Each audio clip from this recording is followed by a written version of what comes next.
This is from something that you wanted to talk about. 3 unique-sized defensive linemen. So we have Aditamiwa from Northwestern, Tuipulotu. I knew you gave me these just to see me pronounce them.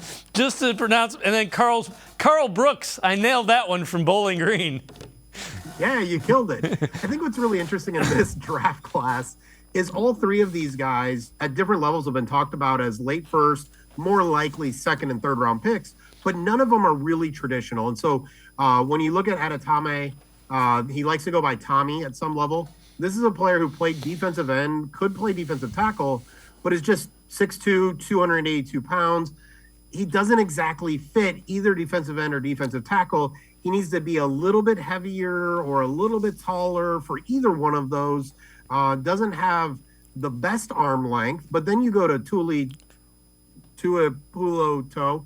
I'm close on that one. And then you have someone who's 266, just 6'3", and only has 32-inch arms. So all of a sudden you have another player who, he had 12.5 sacks last year at USC, got a lot of pressures, but doesn't exactly fit kind of what NFL teams are looking for from those pure measurables. Again, I'm going to end with Carl Brooks here in a second, but Joe Thomas is a great example.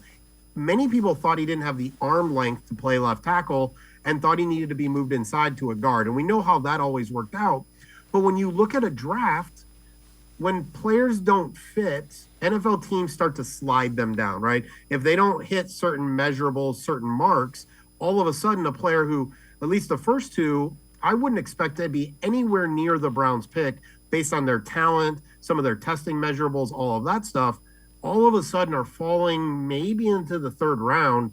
And all of a sudden the Browns have access to some players, maybe through a trade up, that are better than you would expect. And then the local product, Carl Brooks, didn't get invited to the combine because at 6'3" and over 300 pounds, Carl Brooks is a defensive end, has played defensive end, plans to play defensive end, has tested out with some athleticism that he could play defensive end, and may not have kind of the muscle, the strength to play defensive tackle. So I brought up these 3 only because at least maybe 2 out of the 3, or maybe all 3, are ones that fans have heard their names and might think, why would we even talk about them?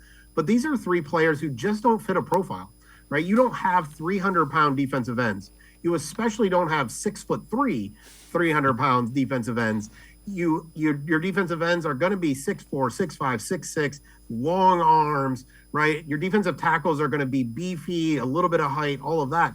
And so I could see all 3 of these players falling farther than anybody would expect currently based on mock drafts, just because they don't fit those profiles.